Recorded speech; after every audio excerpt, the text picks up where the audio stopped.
Chenab river पर dam बन रहा है, तो डैम बन रहा है इसको इंग्लिश में कैसे बोलेंगे?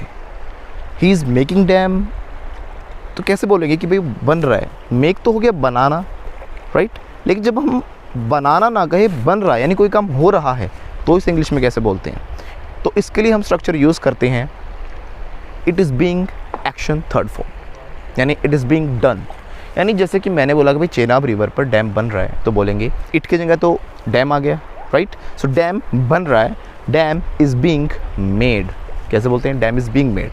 अब कुछ लोग इसे गलत बना देते कि भाई मेकिंग डैम, या फिर कुछ लोग कह देते डैम इज़ मेकिंग। अब डैम थोड़ी ना बना रहा है, डैम इज़ मेकिंग का मतलब क्या? वो डैम कोई चीज़ बना रहा है, डैम अपने आप तो बना नहीं सकता कोई चीज़, राइट?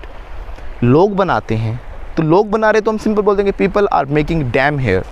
बट यहाँ पर हम क्या कहेंगे कि यहाँ पर डैम बन रहा है, so damn is being made. तो ये एक पैसिव फॉर्म होती है। जब कोई काम हो रहा है तो उसे हमें बोलना चाहिए इट इज़ बीइंग डन, ठीक है? उसके अलावा अगर हम बोल रहे हैं कि काम हो गया, तो हम बोल देते हैं इट हैज़ बीन डन।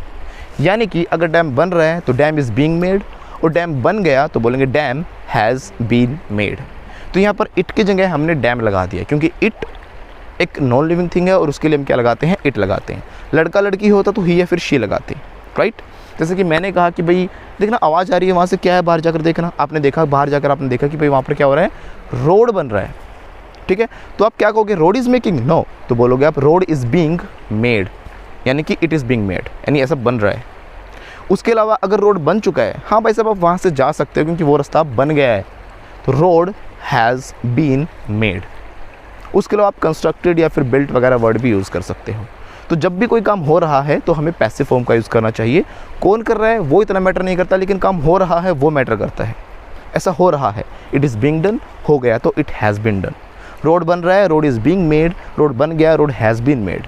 भाई साहब कहाँ जा रहे हो? चाय बन रही है, टी इज़ बीइंग प्रिपेयर्ड या फिर मेड, या फिर चाय बन गई तो बोलेंगे टी हैज़ बीन प्रिपेयर्ड। अगर आप ऐसे इंग्लिश सीखना चाहते हो तो आप हमारे चैनल को सब्सक्राइब कर सकते हो। And must remember, don't forget to hit the bell icon.